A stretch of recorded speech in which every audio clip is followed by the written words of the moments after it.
want to fight with plants anymore. Oh my God. Why? Do you see that?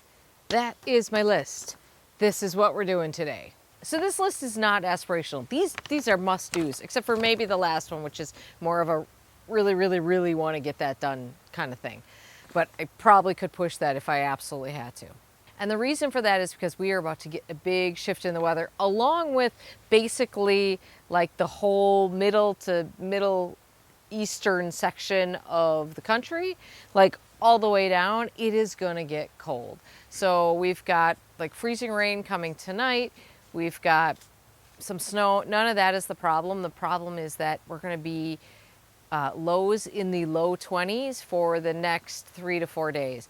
And that is like that's a real season ender. And if you saw my video from a couple of weeks ago, you know that when I was supposed to be doing some of these things that are on this list today, I was busy making dahlia bouquets, because that is the kind of distraction that happens in this sort of squirrel brain of mine when it comes to doing things in the garden that I'm like less than enthused about. And all of that means that I should probably stop talking to this camera and start working on number one, digging the dahlias. I'm gonna start with the Crichton honeys. They're all collected in the same spot here, and this is the easiest place to start.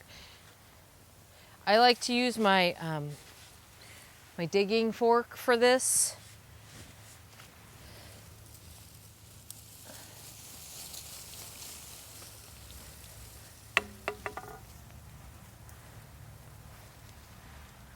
Okay, I think I'll just take them over to the wheelbarrow, as I could bring the wheelbarrow here. It's on wheels. So we've had what I consider to be pretty much the perfect conditions for dahlia digging. We've had maybe 3 or 4 just like very light frosts, like just nip things. So you can see that the foliage on these is, you know, black at the tips, but it's actually towards the ground. Everything's still good. That is my perfect situation for digging dahlias. So when you get these light frosts, it sends a message to the plant like it is time to go dormant. So start putting the energy into your roots, or in this case, the tubers. Sometimes we get these situations where the dahlias are just happily growing away, and then we get no light frost and we just get like a hard freeze. And that is a really dramatic thing. And I don't know that plants have any chance at that point to, you know, send those messages to save the roots. So this has been like perfect year as far as how I would like the dahlias and the other tender plants to sort of gradually wind down.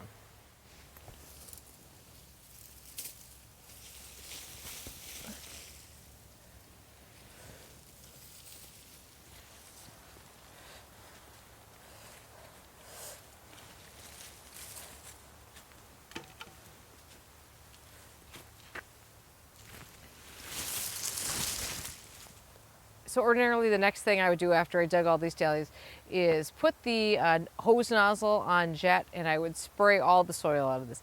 And honestly, this is the system I've been using for a number of years, and it works really well. The one thing with this is that, now if you have tried to store dahlias before,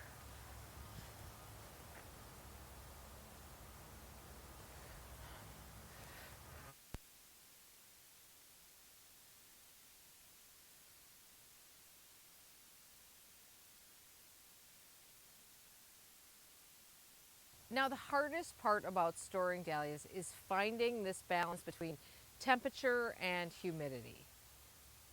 Temperature is ideally at 45 degrees, like that is your sweet spot. I feel like you can go 5 degrees on either side of that and you're generally okay, but like if you were gonna nail the temperature, for me, I would nail it at 45 degrees. You also want them dark. That's fairly easy to manage with various storage methods. You also want it dark, which is pretty easy to manage with various storage methods, but it's the humidity that can get you on this.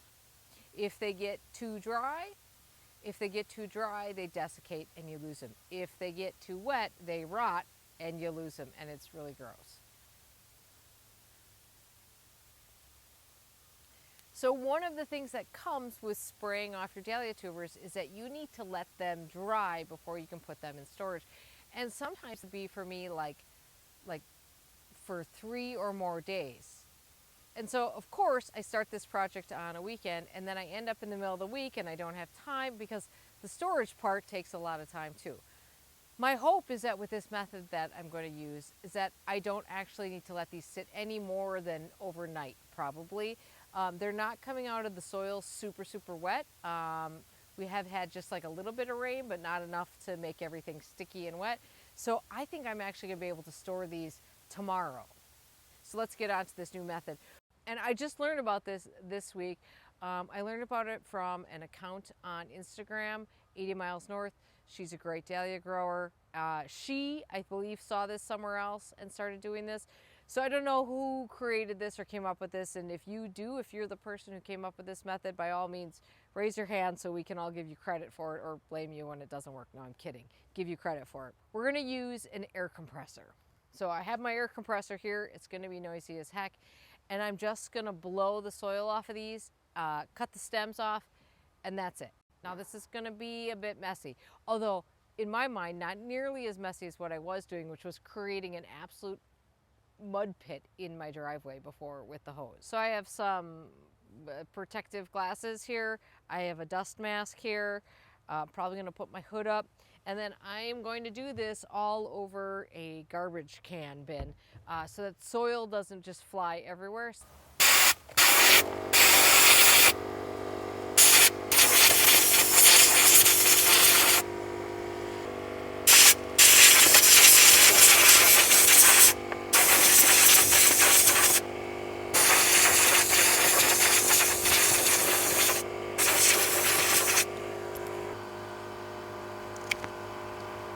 Okay, I've only done 3 or 4 clumps, and here are my observations. 1, where has this been all my life? This is amazing. It is so much better. You guys, normally I'm out here freezing because my hands are soaking wet, and I'm soaking wet because it's water, and it's a giant mess. And this is so damn easy, I can't even get over it. 2, our air compressor is not up for this job. Mr. Much More Patient did run to the store, I don't know, an hour ago, supposedly to go buy a better air compressor, which he's been wanting anyway. So now he has an excuse to do that, but he is not back yet. So that's where we're at. This one is just going to do the grinding thing all damn day long, and it really is losing pressure pretty quickly. We'll get that sorted. So it's amazing. I love it. Okay, so I will meet you back here when this project is mostly done, unless something interesting happens in the meantime. Okay. 3 hours later and a lot of dirt all over me. That job is done. That's never a good job. It is always a mess just because of all the foliage you have to cut back. But that's the cleanest it's ever been done. And I still have to go pick up all the piles of foliage around and stuff. But whatever. We can do, if need be, I can do that tomorrow when it's cold. I can't do these other things then. So here's my observations from digging. 1, generally speaking, everything came out in huge clumps. Like for the most part, I think I'm probably going to end up dividing before I store. Or at least like partly dividing. Normally I like to wait till spring because the eyes are much easier to see, and I'm not super good at spotting the eyes. So I feel like it's easier to do that in spring, but it's going to take up so much room to store all these huge clumps, and I don't need, I mean, some of these clumps, some of these varieties, I could have easily like 20 of them. So I think I will divide ahead of time this year, at least partly, and because I can do that because they're dry. So love that method. It is dirty. I'll just say that. Of all those clumps, I think I threw away 5 for either suspected crown gall, definite leafy gall in 2 cases. So that's not bad. And as these sort of diseases in dahlias have become more prevalent, I don't really mess around with it. If I see something that's suspicious, I toss it. So I think 5, I'm pretty satisfied with 5 only getting tossed. If we are following along on the list, we are at the banana portion of the event, and this is the banana. So this is the original banana. I have you super zoomed out so you can see just how big it is. Let me go stand by it so you can get an idea how big it got this year. So this is total height. So sorry, here I am walking around with my bread knife as usual. So the way you see these leaves is like what I think is perfect. This is the same thing as the dahlias. This is exactly what I want to see. The leaves have all been nipped back by frost, and it's a perfect time now to go and dig this. Like I said, like last year we went from perfectly blooming to like 100% mushy black. It was shocking. So this is the original banana. So this has been stored now for 3 years. This is, I think it's 4th year in the ground here. So we're gonna keep this one. And unlike the first year where I sort of ridiculously lugged the whole thing, it lugged it out of its pot. It was bigger then, by the way. Lugged it out of its pot intact. I just did that because I wanted to show you how big it was. We're not doing that. Now we're just gonna give this guy the chop. So my tool of choice for this, as always, is my bread knife.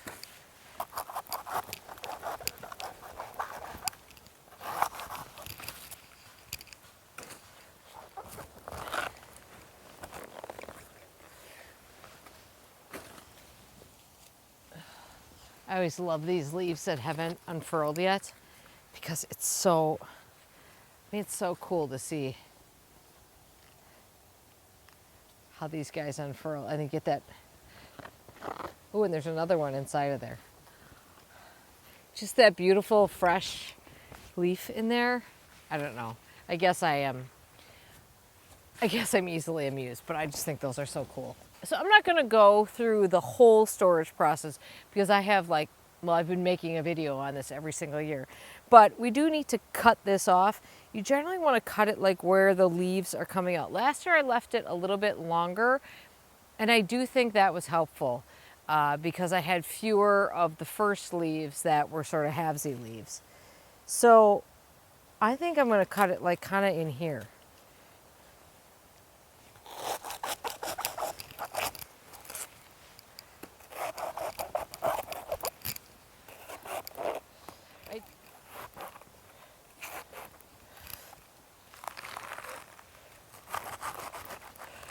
It always, bananas are such amazing plants, but it always amazes me when you see what's inside of here. Get that to focus.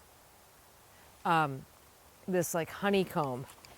And of course there's so much, there's just all water inside of there. They're just freaking, plants are just so cool. So we don't need to dig a big wide circle around this because you won't believe how few roots these things have. This guy has been listing actually quite a bit this year.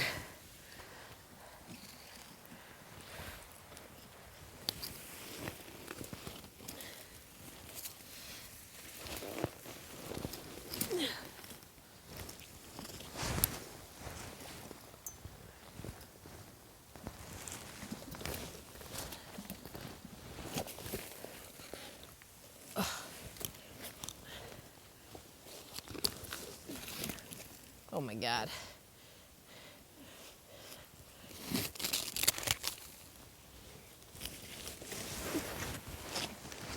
There we go. Now I'm going to move this guy closer to the basement. Take my knife with me because we're going to need that again.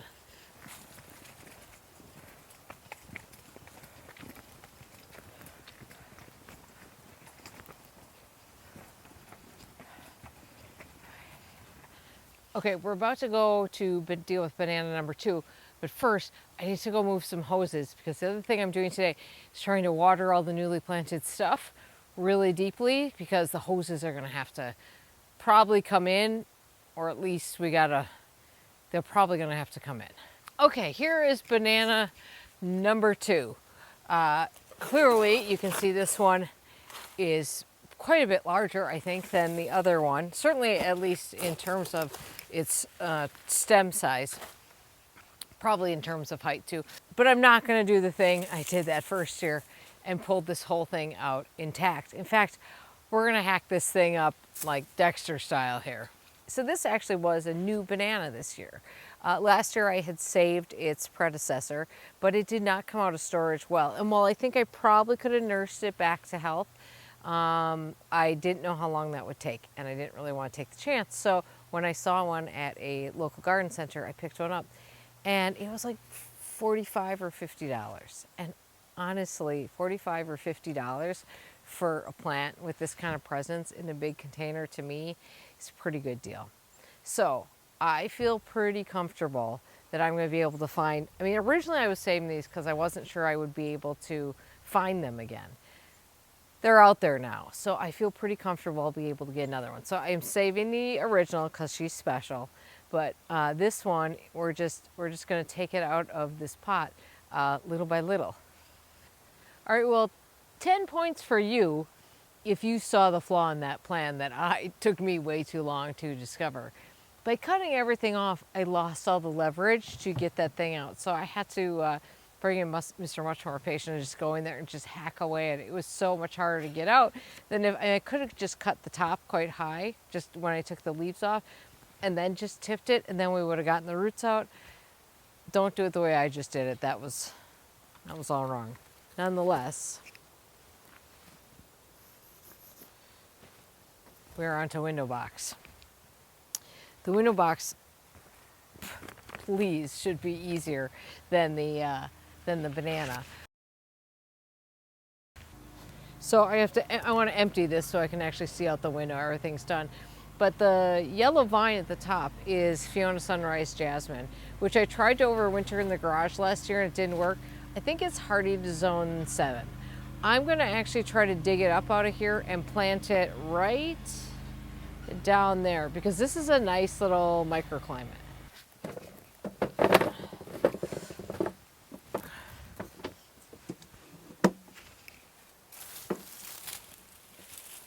Not quite sure where to start, to be honest. Oh God, this isn't going to be any easier. All right. These cordylines are so beautiful, and I feel bad throwing away, but I cannot save everything. This is the Design-A-Line cordyline. That is a beautiful plant, and look how good it still looks. I want to use that again next year. That was a perfect plant for this.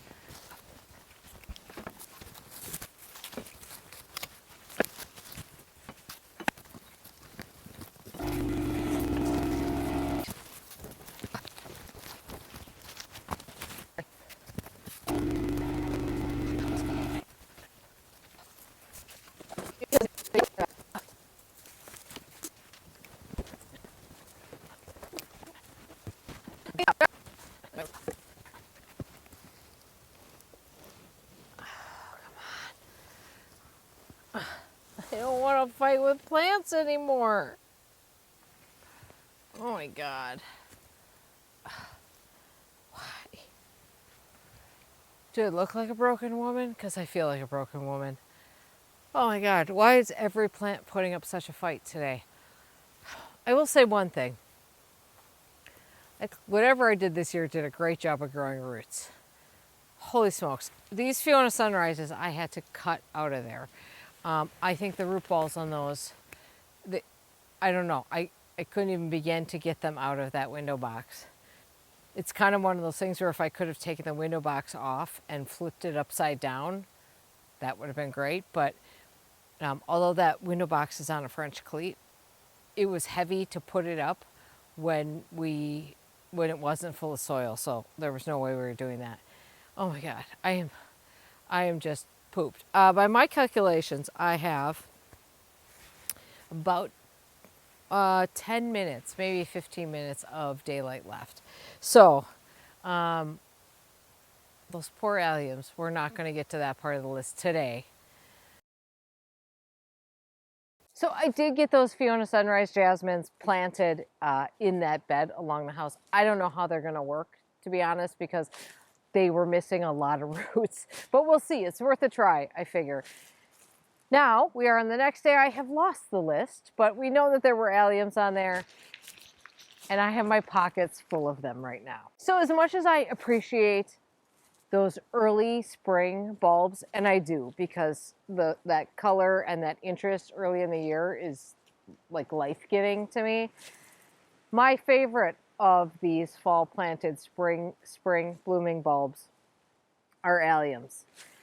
And my fascination and love of alliums grows every year. So I like the bulb type of alliums, and I also love the perennial type of alliums too. But this is what we're thinking about planting in fall, right? So as far as alliums go, like not only do they offer like a lot of presence in the garden, especially when we're talking about the bigger ones, they also are a great season bridger because these will bloom in like very late spring to early summer. And that is often a dead time in a lot of gardens because the spring stuff is done and the summer stuff isn't quite going yet. And then alliums enter the picture. I also love alliums because they can be such a punctuation mark in a garden. They can really, because some of them are quite tall or quite bold in their form, even if they're shorter growing, they can really help move your eye around a garden. So they help provide this continuity, right? They also fill spaces really well. So my favorites that I've sort of developed over the years, there's two main ones, and then I'm going to add in a new one just now. So I just picked this baby so you can see this. This is a dried ambassador allium, and I'm going to put it on the ground so you can see how tall it is. This is all of 4 feet tall, right? This is the seed head on it, which is just like unbelievable. You know, keep them, put them in your Christmas tree, bring them inside. I probably actually, I have a perfect place to put this on. I am going to bring this one inside. But they also, I've got a few of them left standing here. They look great all year long. I mean, I grow them as much for this as I do for that initial show. Ambassador is probably my number one for like tall growing alliums because of this dense head on the top. The other thing with Ambassador is that it has really beautiful foliage, which is not something you can say about a lot of alliums. Ambassador is big, wide, strappy foliage that almost looks tropical, and it looks its best before they bloom. One of the most popular alliums is probably Purple Sensation, and it is fabulous, and I do grow it. There's two things to know about Purple Sensation.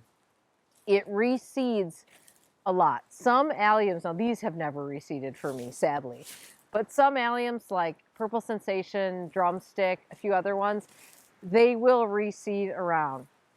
This might be good and this might be bad. So they are pretty easy to pull, but sometimes there's like a lot of them. So keep that in mind.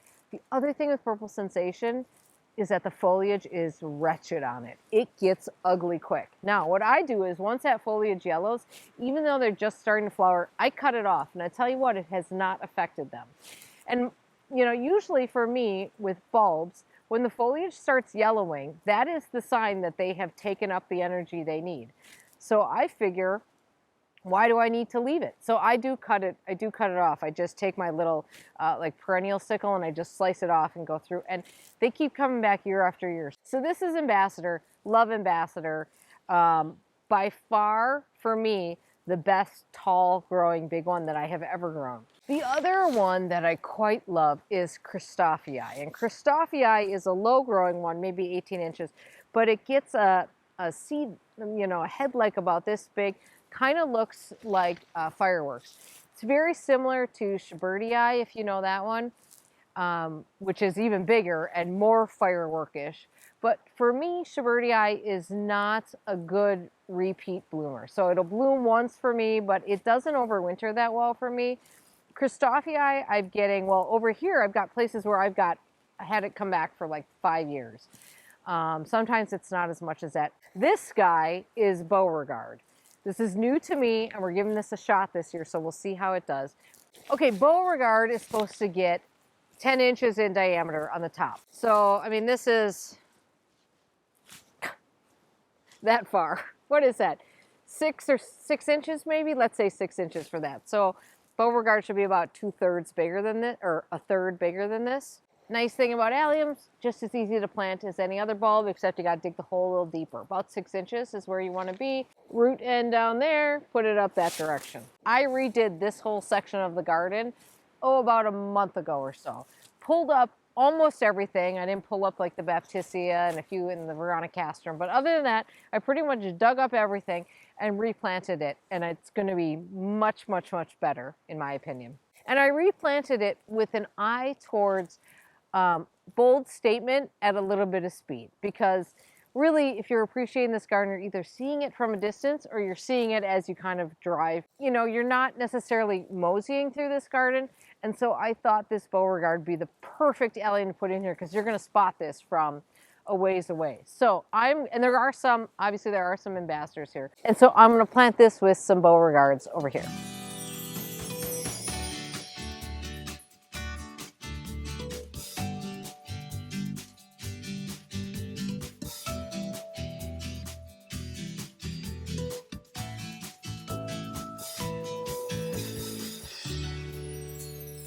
You guys, I forgot one of the best things about alliums. Most alliums are generally quite resistant to all sorts of critters. Now listen, I'm not putting anything past the occasional deer or rabbit because they're out of their minds sometimes and they do stupid things and eat stupid things. But generally speaking, they are pretty darn resistant to animals, so you just don't have to worry about it, which is such a nice thing when you're sick of fighting the fight, right? By the way, I'll just mention, you know, you can plant bulbs as long as the ground's not frozen. So if you see some really good alliums, maybe on sale somewhere, or you want to pick some up, it really doesn't take long to plant them. It probably took me like, I don't know, 5 minutes to plant those alliums. So if you find some on a good deal, you might just want to pop some in the ground this year. By the way, if you're looking for information on these great spring blooming alliums, check out our friends over at flowerbub.eu who have all kinds of information and beautiful pictures of them for you to see over there. And with that, folks, if I hadn't already lost my list, I would take a marker and scratch through that allium thing and rip that baby up because I am finished and I am going inside. All right, you guys, have a great day in your garden. Thank you for watching. Thank you for coming along with me on this day and a half in my garden. I always appreciate it. See you soon.